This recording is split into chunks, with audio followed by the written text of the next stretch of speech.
Aloha, and welcome to Voices of Truth, one-on-one with Hawaii's future, brought to you by the Kiwani Foundation. I'm Ahu Keikahu Cardwell, and here we are today on the windward side of Oahu, beautiful Kahana Bay. We have a great guest on the show for you today, so let's go on over here and meet her. Choon, aloha, how are you? Nice to meet you. Choon, introduce yourself to everybody. Hi, I'm Choon James from Laie Kahuku. Happy to be here with you, Ahu. Great, great. So we're at Kahana Bay today, and as beautiful as this is, Choon, we're not here for our health or just to relax. We're here for a very special, very serious reason, actually, right? Yes. And what is that? Did you know that in the 70s, this whole area, the Kahana Bay, was slated for condominium development? They were going to build condos here? They were going to build condos here, and fortunately for us, there were some windward residents who were far-sighted enough to see that that is not the way to go. And so because of community activism, they were able to preserve this Kahana Bay Ahupua. I sure am glad to hear that. That would have been terrible to put condos on here. Can we walk this way down the beach as we talk? Definitely. Great. So, Choon, were you one of those people that helped stop that development back then? I just came at that time. I came to Hawaii in 1975. Wow. But have since realized that we all need to do our little part in trying to preserve this area. You know, Ahu, during the time of great stress on this island, Governor Ariyoshi had a general plan. A general plan is where the whole island came together, and to me it was a great compromise. Yes. Where they say, okay, you guys want to build your hotels, do it in Waikiki, and you want to develop, well, okay, we're going to give you a second city, the Everglades.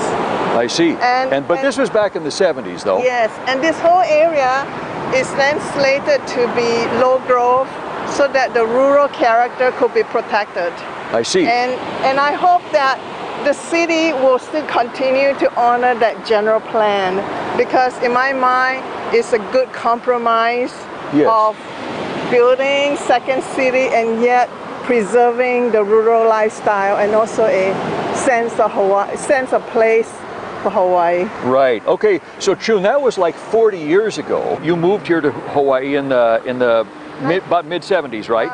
And so it's Singapore. From Singapore. Yeah, oh my goodness. City, Singapore. Wow. So at some point when you got over here, you got involved in this stuff, right? Yes, I could see that Oahu was like Singapore 30 years ago. Really? You know, because Singapore was in the same situation, and now if you go to Singapore, it's just a total concrete city.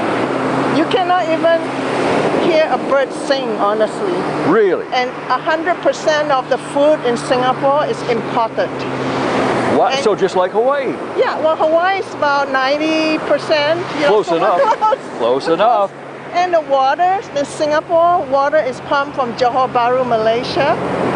So it's not a sustainable situation, and so it's artificial, in other words. Yes, yes. Yeah. So in my I feel like my experience from where I come from, and also we're working with a lot of great people here in Hawaii who are concerned about the future of this island, that we need to keep raising our voices. So this is very interesting, Choon, because you came from Singapore where this had already happened. So it's kind of like watching a movie that's a mystery, a murder mystery, but you had already seen the movie, so you know how it turned out. Yeah, I know the conclusion. And exactly. And I think that anyone who is half observant can reach that conclusion. Sure. But it seems to me, I think our problem is that it is a clash between developers and people like us, residents. Well, I would say the 1% corporate America and 99% us, you and I, you know? Yes. And it's important because a lot of these developers that are wanting to rezone agricultural lands Well, they're based in New York. Right. They're based in Florida. Yep. They're based in Delaware. Yep. And they don't have a sense of Hawaii, you know, a sense of place in Hawaii. They're based very, very far away from here, thousands of miles away from here. They're disconnected. They don't know the culture. Yeah. They're not connected to the Aina, the land at all. They don't care. They don't care. And like you say at the very beginning, is the bottom line. Is money. Money. Yeah. Money. Yep. And on top of which, to add insult to injury, the money that's made doesn't even stay here in Hawaii. It doesn't. It leaves. Yeah. So they come in here and take from Hawaii, but they don't give anything back, right? Yeah. And what's interesting, you know, when we're talking about money, in my opinion, it makes good economic sense to keep this area rural because that's what the tourists love. This is what they come to see, not more concrete. Yeah, exactly. You know, they don't want to come to Oahu to see Kaneohe or Mililani, right? Right. They want to experience the North Shore and the Windward Coast, the open area and the beautiful beaches. We really need to impress on our legislators, the Land Use Planning Commission, the City Planning Commission, that this is money. This is the golden goose for the city. Yeah. And why destroy this? Why destroy? And besides, when we're talking about culture, you know, if you're going to, culture is also part your lifestyle and the location where you live.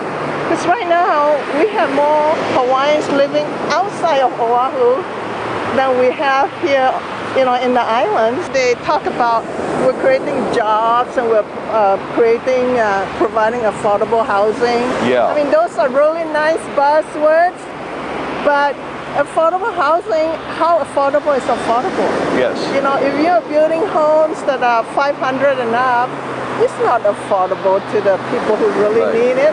Right. You know, so that all those sound bites really have to be questioned over and over again.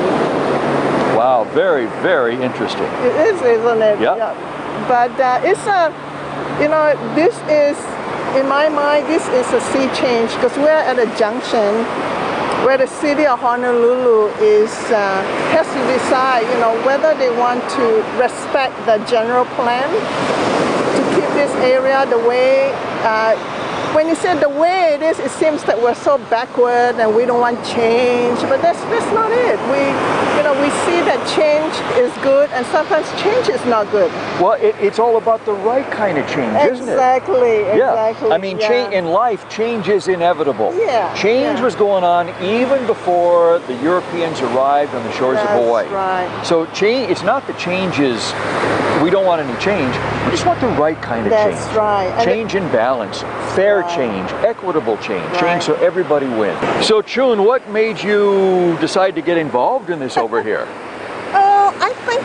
I think it's just seeing what's happening. I think anyone who just is half observant can see what's happening. Yeah. And I think that I'm fortunate in a sense that I don't have an 8 to 5 job. I'm a real estate broker. So I have a little more leeway, and I have a very supportive husband, and so you know it helps to be able to be in a little more comfortable situation to do it. If you have to work 2 jobs to put food on the table, they don't have the time and the flexibility that I do, and so some of us understand that, and we feel okay. We can fill in that little puka, you know, to help spread the word and to help express the concern of maybe a lot of people who do not have the opportunity to do that. This whole area is so much under pressure because every corporation who has bought maybe 100 acres or 5,000 acres. So really subdivided up. Yes, wow. A lot of it, and everybody wants to have their own subdivision. Sure, of course. So divide and conquer. Yeah, that's what it is. And so really, if then it really places the responsibility on the city Department of Planning and Permitting. It's supposed to be planning and permitting, right? Right. But right now, what we see is a lot of permitting and permitting. And no planning. And no planning, you know? Yeah. And bless those people. They are really nice, and we enjoy working with them. But we feel that there has to be a firm leadership. That hey, you know, if this is planning and permitting, then we have to plan. You know, do we want the whole Oahu to become like Singapore? Or do we want the whole Oahu to become like Miami? Yeah. And the answer is a resounding no from the 99%.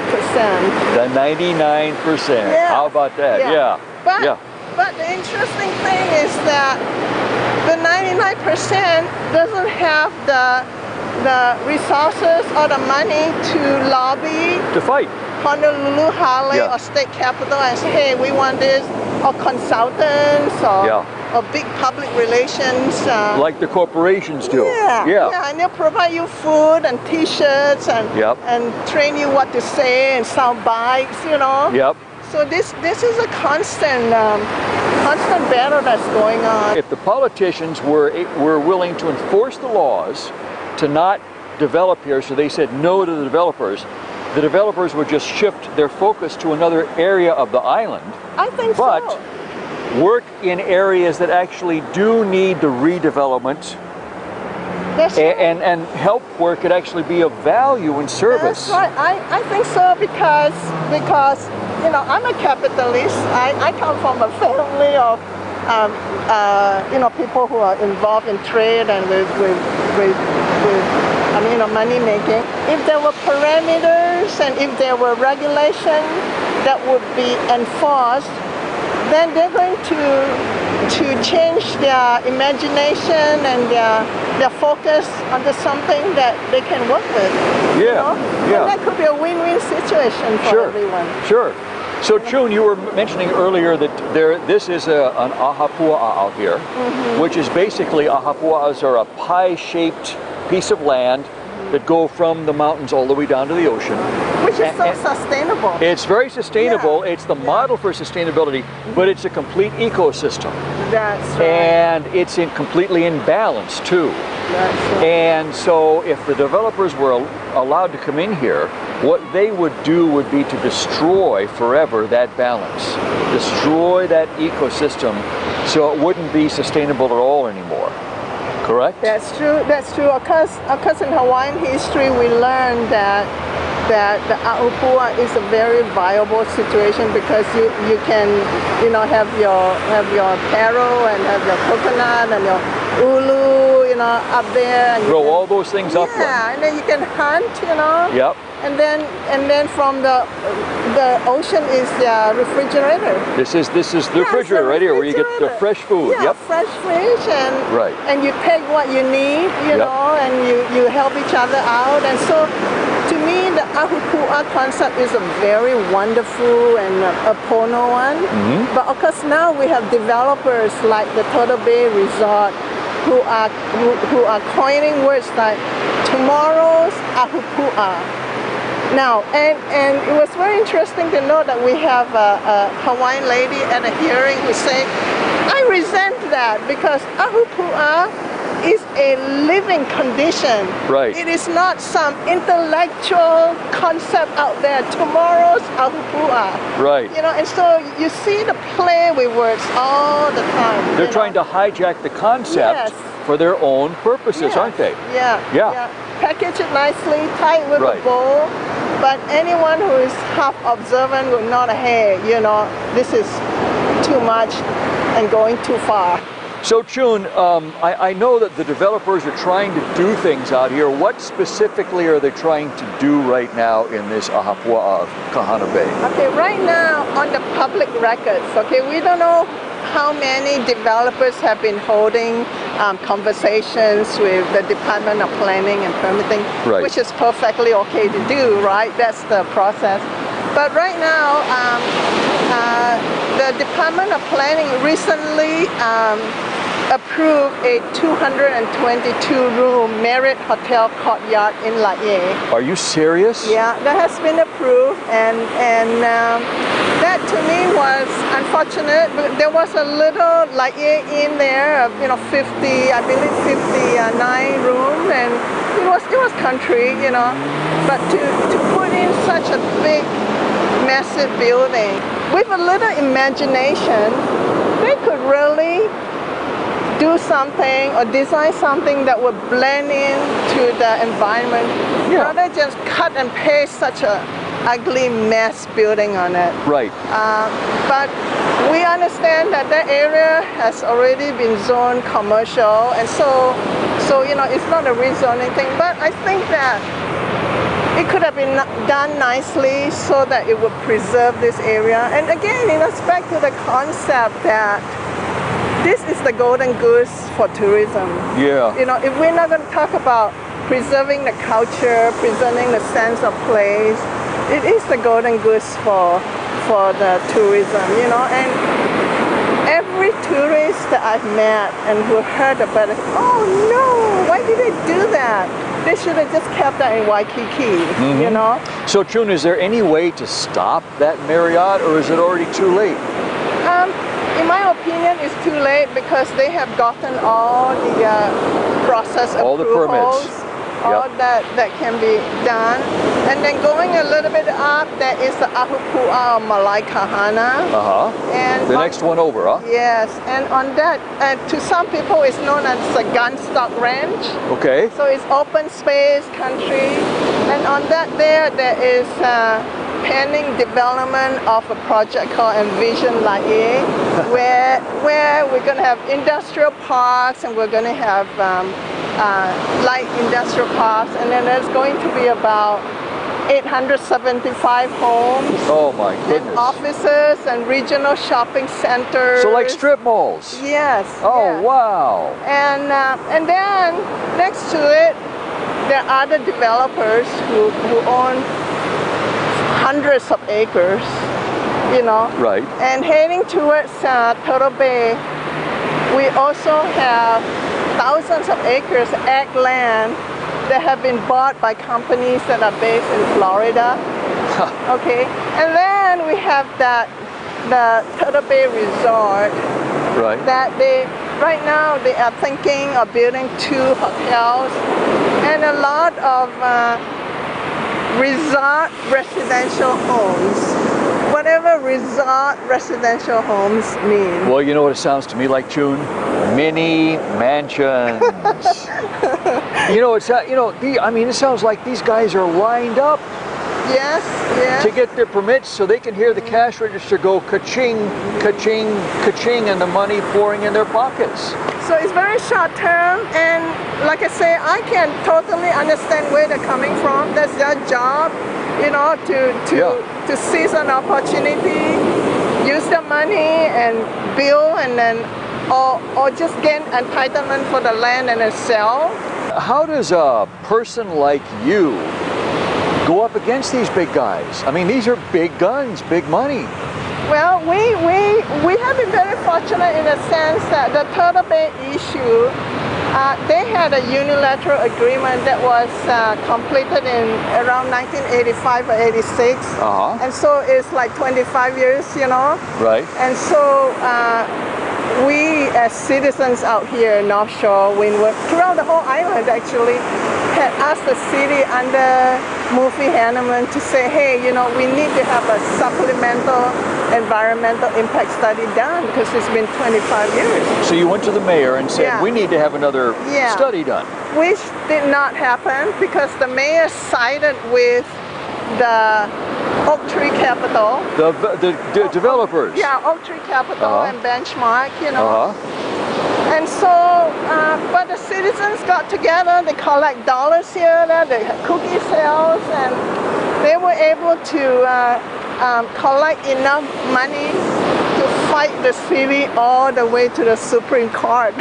Really? Yeah. Wait a minute, you mean to tell me that they financed this through bake sales and things like that? To bake sales, to fundraising, to, you know, some people were selling their surfboards and some were selling, you know, and so it can be done. It can be done because the Supreme Court last year in April stated that the city needed to ask Oak Tree Capital, Quilima Resort, to do a supplemental because it's been 25 years. Wow. And so So you guys won. Yeah, so we won. You won that round. Yeah, good for you. To the efforts of many. I'm just a little teeny part of it, but to the efforts of many.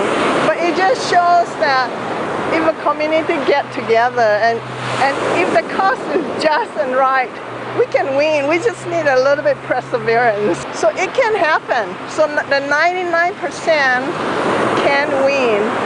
Of course, it was very frustrating because we expected the mayor to represent his constituents, right? Yes. Not some corporation based in New York, Singapore, and Tokyo, right? Right. And also the fact that when we raised all this money and we fought against the city, it's actually our taxpayers' money who is paying the city corporation to fight against us. You know what I mean? Yeah, I mean, it means you're paying twice. Yeah, That's what it means, yes. Yeah. But that case to me is very important because it was under Chief Justice Moon, who has since retired. But it sends a very powerful message to people everywhere that What is that message, Choon? And that is that yes, we can gang together, and if the city is not following due process, and if the city is just going to ignore you or to stonewall you, you're just going to have to push back. Yeah. Take back our government. Yeah. Yeah. Occupy. Yeah. Occupy or de-occupy. Yeah, de-occupy. And tell the developers to de-occupy. Get the heck out of here. Yeah. And we're not against development, we're not against growth, but there is a balance. Yes. And common sense has to rule. Yes, common sense has to rule. Yep. And this is Hawaii, Yesterday I was at a Ho'opili land use hearing. And the developer was there and he was talking about all the wonderful subdivisions they've done all over the continental US. And that's wonderful. But he needs to remember, and developers in development, so does our legislator, that Oahu, is only an island of 568 square miles. Yep. We are not Los Angeles. This ain't New York City, baby. Yeah. We're not Miami, We're not San Diego. That's right. So we have to plan differently. Yeah. Because we are an island out in the middle of nowhere. Everything is different here. Yeah. Everything is different. Yeah. So food security, water, infrastructure, who's going to pay for the rising taxes, all this is important. Yeah.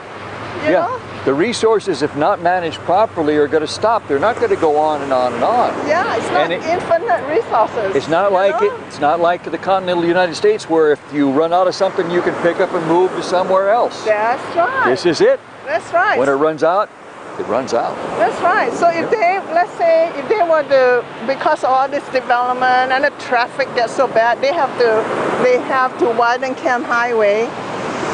Then you're going to have to displace people by eminent domain. Where are they going to go? Yeah, where are they going to go? There's nowhere for them to go. It's not like you can relocate 300 miles down the road in Wyoming, or 300 miles is out in the Pacific Ocean. Right. How do you see the future of Hawaii? What does the future of Hawaii look like to you?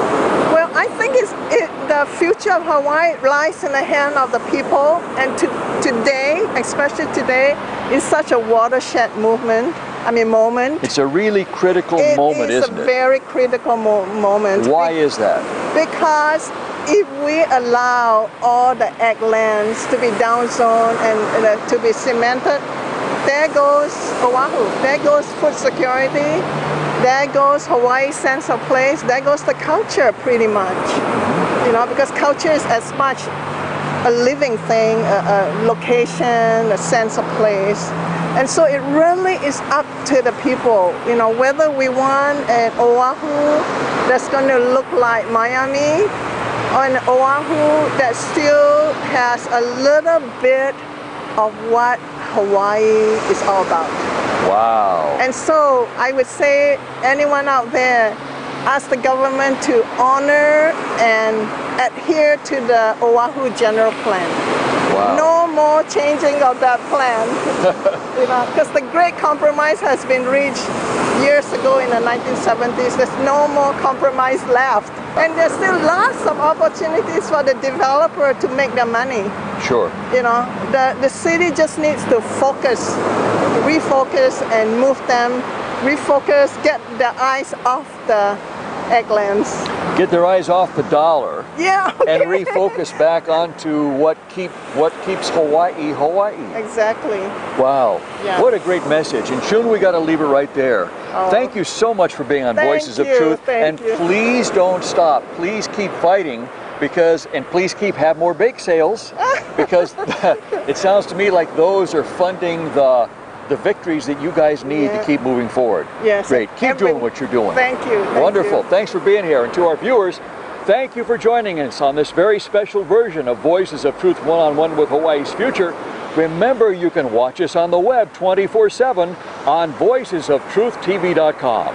I'm Ehuke Kahu Cardwell from beautiful Kahana Bay for the Kiwani Foundation. And until next time, ahui ho!